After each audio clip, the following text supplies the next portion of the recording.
From the center of the universe, Toronto, Ontario, Canada, this is the SDM Show with your host, Rob Cairns. The SDM Show focuses on business, life, productivity, digital marketing, WordPress, and more.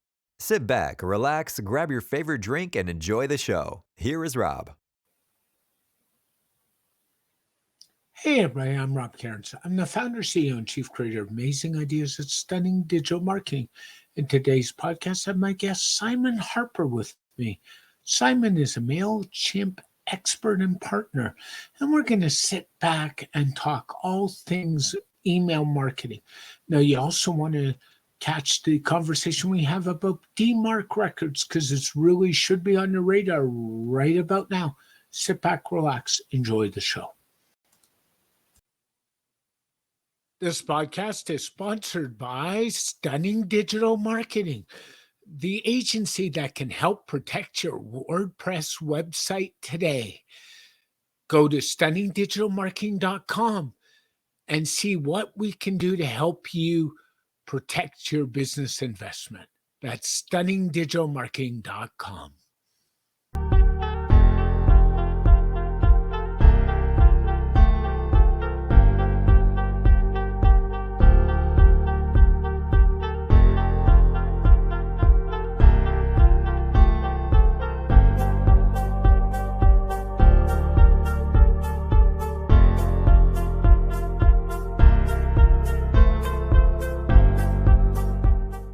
Hey everybody, Rob Cairns here. And today I'm here with my good friend Simon Harper. And Simon is a MailChimp expert and partner. How are you today, Simon?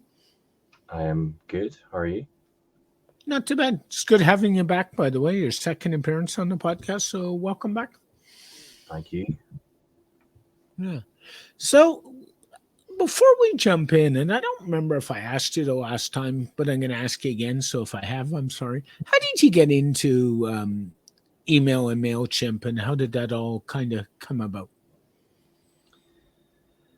Ooh, it's a long time ago, 2009. I was basically using email marketing for my own web design services and learning that. And then out of that came a natural request from clients. Do you know anything about this? Can you do anything with this? And I'm like, yeah, sure, I can. And it's kind of grown from there. And now it's grown massively in the last, where are we now? We're in 2024. So we're into year 6 of real big growth from email marketing. It's been quite a big focus on my business now. And mainly focus on sort of the e-commerce side of things as well. So it's been a journey, but it's been really good.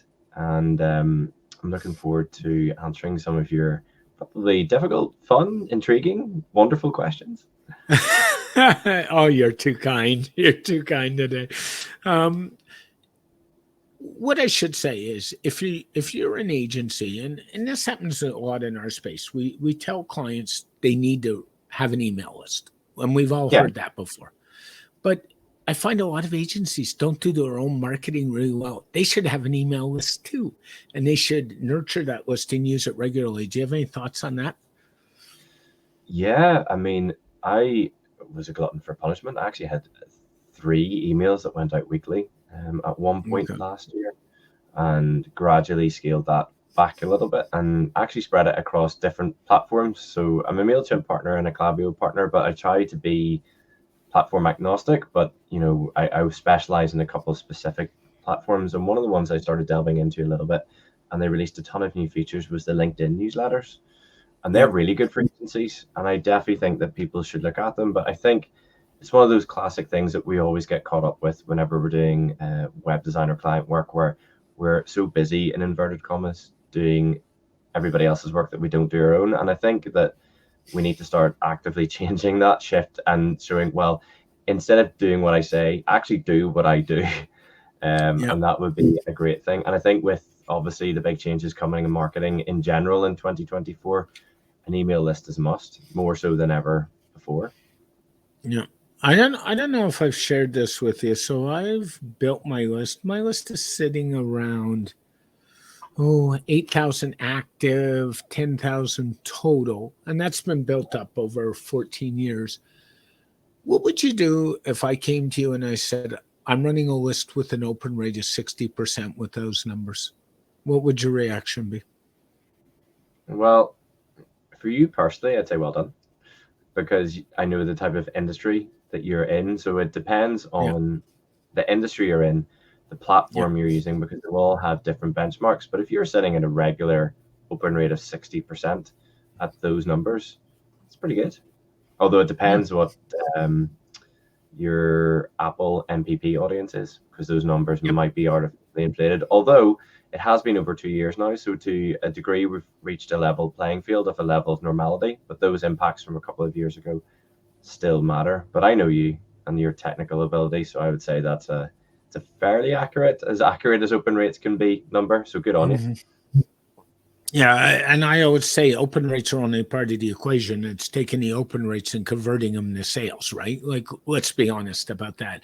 Open rates only get you so far. I kind of look at conversion numbers probably as much as I do at open rates. So, we were talking offline, and I think we need to jump into this. There's a lot going on in the email space, and one of the biggest problems we got going on right now, and I think it makes it hard for the average person, not for the Simons and the Robs of the world. Google and Yahoo are starting to crack down and on email spam, and it's long overdue. And I think the last reading, the next phase I was reading with Google is, as of February, you better have things like DMARC records in place, because if you don't, you're going to have more problems. Shouldn't they be in place already? And what's a DMARC record for the average person who doesn't understand? Well, this is the thing. You kind of hit the nail on the head in a number of areas. So talking about phases, Google has been warning us about this now for quite some time. And I think the earliest updates were coming in June, or even sooner than that last year, so June 2023. And they started in November with cutting down on inactive Gmail accounts. So they're working both sides of the equation. They're looking at both spam potential sending accounts and active accounts from their end, and then also bringing in these actual requirements. And DMARC, in many ways, is a standard that we should be using, and it's best practice. So for a lot of people who are doing this, a lot of enterprise agencies, a lot of things, I think, will already have these in place. But DMARC, this is very Irish for anybody listening to this and hasn't figured out my accent yet. I am Northern Irish. DMARC is both easy and not easy to set up. As long as you plan and you implement correctly, it's fine, but it's not something you can just magically turn on. You do need to do a little bit of research about it. And essentially, as you sort of said, it's in its most basic level, it's another form of authentication. So we have sender policy frameworks, and we have domain key authentication, which is DKIM. And then we've got DMARC. So if you want to BIMI, you can't have BIMI without DMARC. So it's another good reason to have DMARC. But thankfully, Google has changed some of its rules, and so have Yahoo in line with that, to make the DMARC implementation for everybody much simpler right at the start. So you can implement a very simple, basic DMARC record that won't affect your email deliverability initially, while you start to ramp up how many emails will be either rejected, quarantined, whatever way you choose to set your policy and migrate through that. Sorry for the long, short answer. Yeah, it's a really good answer, actually. Thank you for that. And we talk about email deliverabilities. So this is a conversation I think you and I think we've had, and we need to go down the road again. There are certain things that impact email deliverabilities, subject line being one. I think there's still some credence to images in an email, whether that impacts deliverability. Thoughts you have on those two things? Well, I think of course, deliverability, obviously, it's a massive, huge topic, and there are definitely two areas that fall in line with that. I think Google, we would love to know how they do it. They're never going to tell us, but obviously, the Google and there's other mail to use AI as part of their spam technology as well for determining subject. Now, there is a myth towards spammy keywords in subject lines that actually send you to spam. That is a myth. There's no actual proven specific keywords that you would use that would automatically, send you to spam. However, Google and other mailbox providers do definitely use AI to spot patterns and track, this could be potentially unsafe. We've seen that warning if you're a Google Workspace or Gmail user before, where this looks unsafe because we have seen similar messages. That's AI looking at your subject line and your content going, something's not quite right here. Images can obviously be a big issue as well. In a very simple way, if you have huge images in your emails, they will probably cause your email to get clipped and make it very difficult to deliver. In fact, it may not even deliver at all if the email itself is too big. It may just be rejected straight away. But I think there's other big important areas to look at, like your sender domain, whether you're sending from a subdomain or your main domain, whether you have that SPF or DKIM and DMARC enabled, and more importantly, as you've already touched on, what type of emails you're sending out. If you're sending out spammy emails, good luck getting into the inbox. Yep. But then this is what the updates in February are all about. It's to stop these spammers from, filling up our inboxes with crap. Yep. And that's a very technical term, crap. Yeah, it was going to be another one, PG-13. Yeah. That's okay. On this podcast, you can say whatever you want. That's not my issue here. So we're good there. So it's true. And I think there's a lot of myths out there because I don't think a lot of people really understand it, right? And that's where people like you come in. That's where people like I come in. That's where a guy, I don't know if you know Adrian Toby, who's the founder of another product called Groundhog. Adrian's an old friend. Why people like Adrian come in and, because they understand how this stuff works. And I think the average person, it's gotten so complicated that an average business owner cannot understand how email marketing works, the behind the scenes stuff anymore. Yeah. I think that a lot of people have got focused on how to design a beautiful email, but it doesn't matter how beautiful that email is. If it doesn't hit the inbox, you've just wasted your time. No, I agree with that one. And, we've all heard the arguments. Oh, SMS texting is taking over. Email marketing is dead, right? You've heard those arguments, I'm sure. And I just laugh. And I know from my perspective, I hate SMS texting unless it's like a restaurant reservation and it's a follow-up to remind me quickly an hour before that I have a reservation. I can deal with that, or it's a doctor. But when you start sending me from a retail store marketing by text messaging, my phone is kind of like sacred for me. So SMS texting bugs me like you wouldn't believe. And maybe I'm old school, but I'd rather it in my inbox. And, every time I read something that says email marketing's dead, and we know what's going on in the marketing universe, we're now stopping cookies, we're changing how browsers work, we're playing that whole game. So it's harder and harder to do pay-per-click ads. Email marketing's kind of revitalizing itself, wouldn't you say? Yeah, I mean, we've heard that classic email is dead for 20 years. And then thank you. At least. Yeah.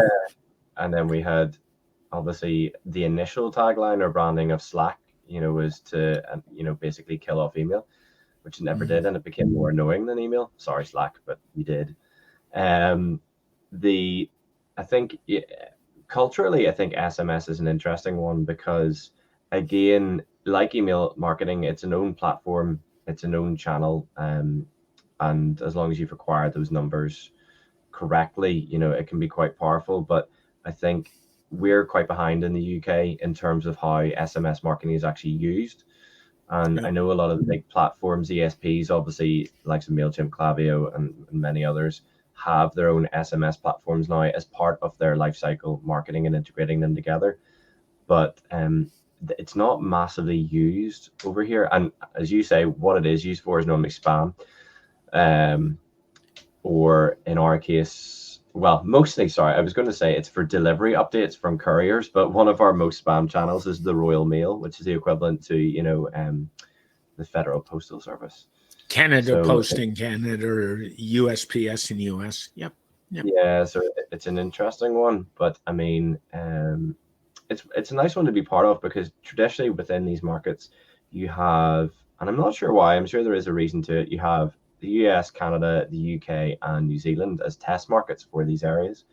and they're normally the ones that are sort of after the US. The rest kind of normally come in there quite quickly, but SMS, I can definitely see your frustrations with it, because I have similar frustrations, but I have seen quite a lot of people with success. But it is, like SMS messaging, to be honest with you, to communicate with people has been around commercially since I can remember. So I was using it even for business to an extent, using web-based stuff. I think it was, what age am I now? Gosh, I'm nearly 40. So it was 14, 15 years ago that I first encountered. So SMS isn't, it's like you said, emails dead. It's like, oh, SMS is new. It's like, no, it's not new. It's just back again. But it's definitely, it's got potential. Yeah, it's funny. You say you're 40, so you're dating yourself. I can date myself even worse, so we won't go there. You look better than me. Yeah, thanks, Simon. But it's true. I mean, I just find part of the problem with these platforms, whether it's email or SMS or whatever avenue you want to choose, the platform's not usually the problem. It's the people using it and how they use it. So one of the things that drives me nuts in email marketing is you get an email from a big retailer. And what do they put in it? Do not reply at oldnavy.com. That's nice. And what that screams of is the retailer doesn't care what you want to think.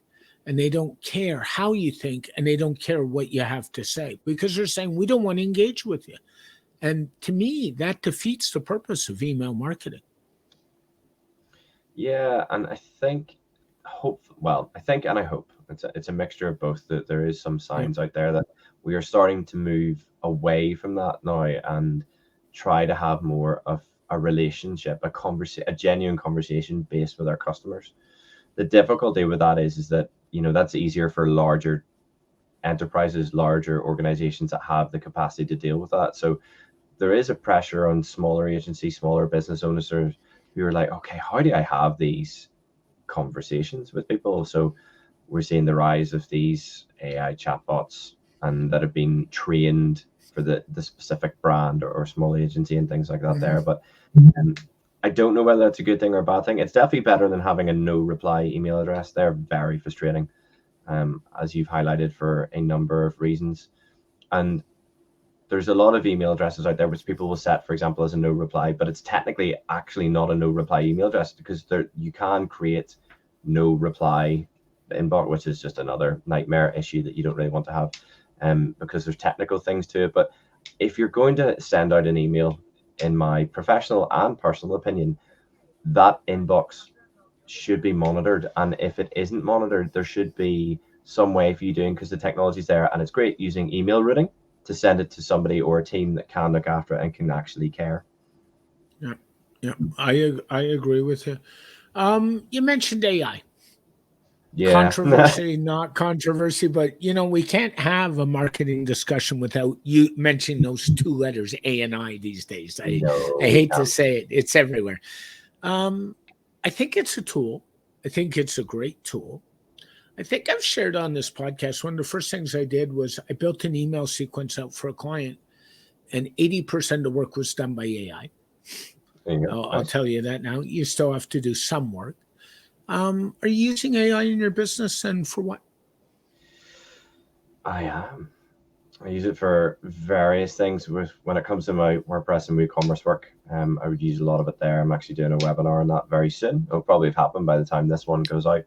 I do use it in email to an extent, but I won't name the platforms, because as I said earlier on, I'm platform agnostic, and I do use a variety of platforms. But AI in email is very interesting, because some of it's terrible and not fully developed out at all, and some of it's quite good. Genuinely, I think a lot of the issue in our industry at the minute is that it's shiny object syndrome, and there's very few tools out there that are actually useful. But the ones that I have found and I've used are brilliant. I mean, for example, I would use CodeWP, WP Turbo, ChatGPT, Microsoft Copilot, Microsoft Designer. And a lot of the stuff is to, even Canva AI, is to not, some of my tasks have been replaced. I'm not going to lie about that, but most of them have changed to be more efficient. So I would say, look, AI can do this part of my process much quicker. Off you go, do it.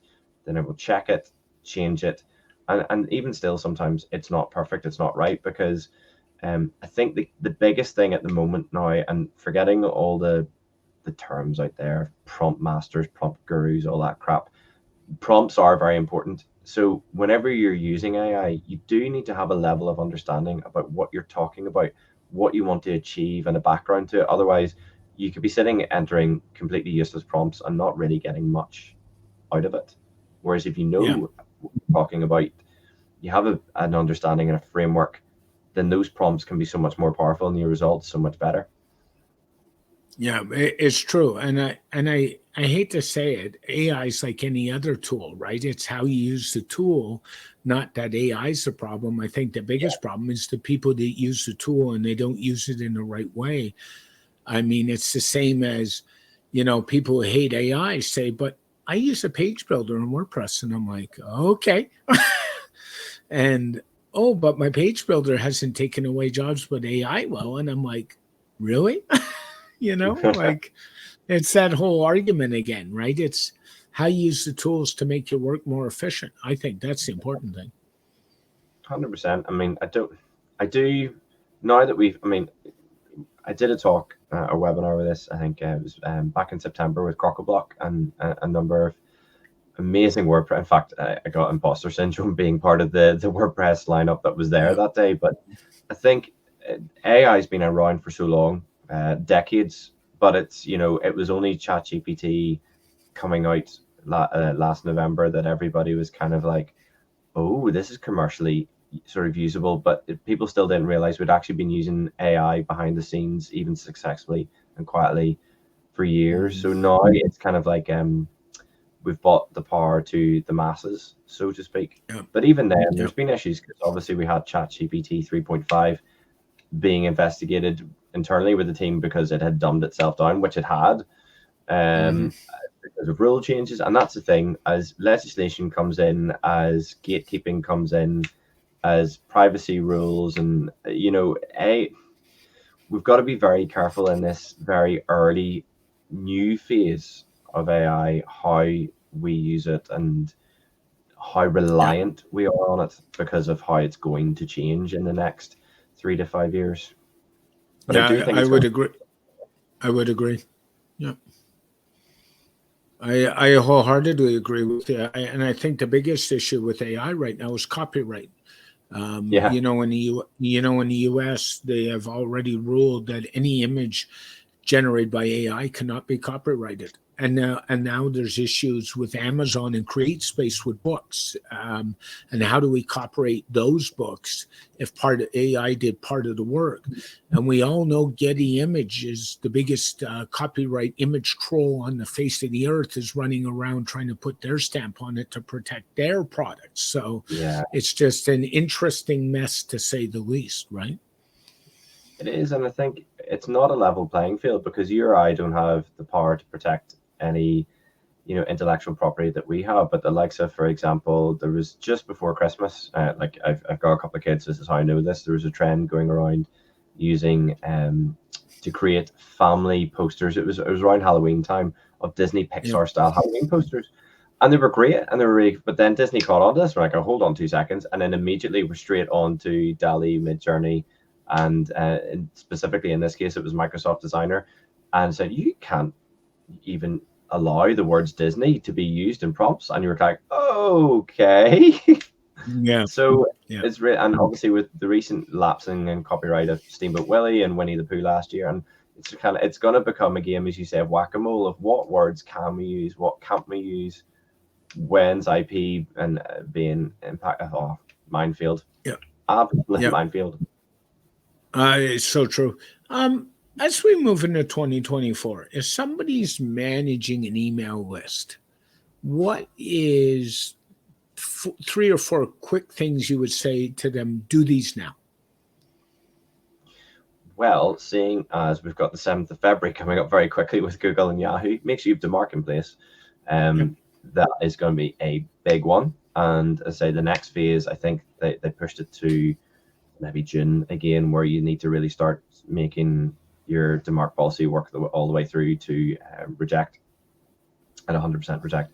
We can't go into that now because it would take quite a while and be quite difficult to explain working through the process, and it would depend on the size of list, what you have, how you gradually increase your DMARC policy. But DMARC is certainly a big one. I would also say that you need to plan ahead to invest that time to have those conversations, because I send out a couple of weekly emails, but most of the time the conversations happen, as replies to those emails. I'm really open. I say to people, look, have a chat with me. And it's great because what comes out of that is twofold. It's beneficial for your readers because, hold on, we've got an author, a creator that cares, wants to have a conversation with us, but also it's brilliant for self-improvement and topics for you to talk about at a future time.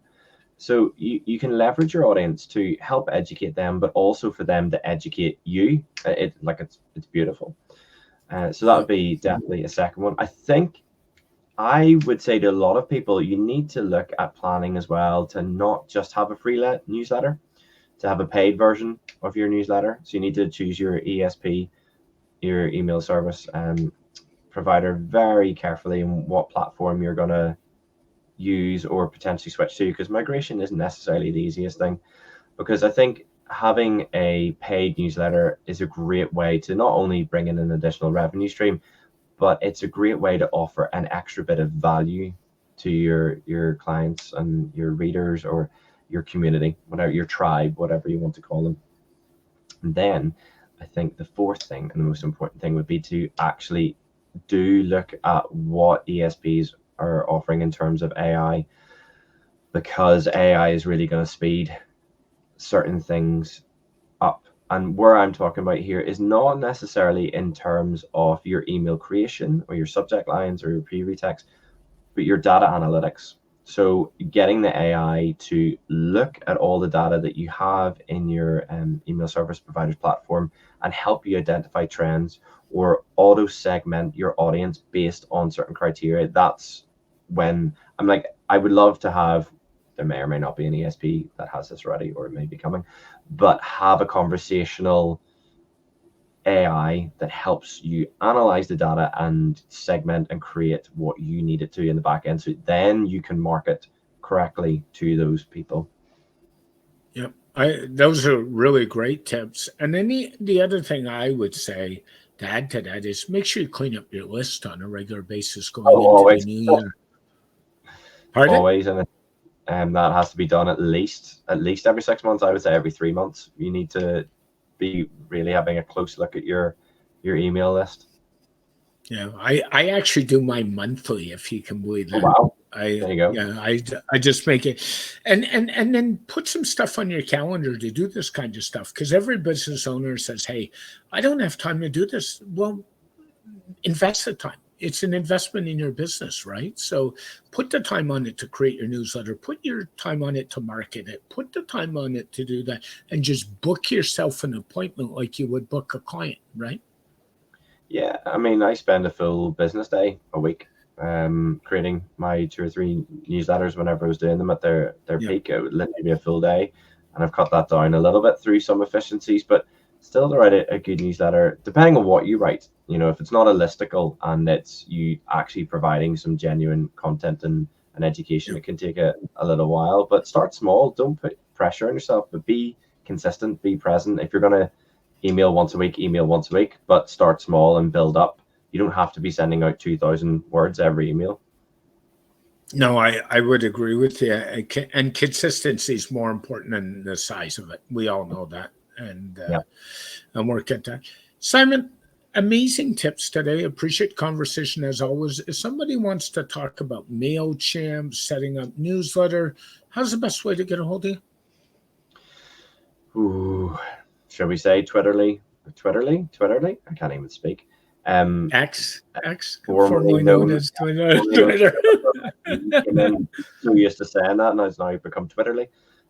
Although I'm not sure how much longer I'll be around on Twitter. I mean, I know we don't try to not make things political, but like I draw a line at certain things and letting certain people back on. I'm like, okay, but at the minute there's Twitter at SRH Design, LinkedIn is at SRH Design as well, and then funnily enough, my website is srhdesign.co.uk.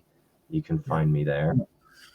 And get on Simon's email list, because I'll tell you now, that is one of the email lists that I read on a regular basis, and Simon always packs it with amazing tips, and they're just great. So if you haven't subscribed like sooner than later, in my opinion. Thanks, Simon. Have an amazing day. You too. Thank you so much. You're welcome. Oh, always a pleasure. Bye-bye. Bye. This show is brought to you by StunningDigitalMarketing.com, your Toronto leader in digital marketing services. Not only do we protect your WordPress website, we can help you with your site, provide social media management for your business, or even do one-on-one consulting. To find out more, go to StunningDigitalMarketing.com. A very special thank you to Simon Harper for joining me on this edition of the SDM Show. Hey everybody, Rob here again. Thanks for listening to the SDM Show. It's such a pleasure to have you every week. If you want more on our agency website, go to StunningDigitalMarketing.com. We are your WordPress security experts. We'd be glad to help you out. If you want to learn more about me, Rob Cairns, go to meetrobcairns.online. From there, you can find links to everything I do on the web, as well as book time with me. So feel free. If you want to make comments about this podcast or know a guest possibly suitable for the podcast, please email us at podcast@stunningdigitalmarketing.com, or conversely, you can go to X, formerly known as Twitter, and tweet at me at Rob Cairns. This podcast is dedicated to my late father, Bruce Cairns. Dad, I miss you very much, and I love you. Please join us next week for another interesting podcast, and have a great week, everybody. Bye for now.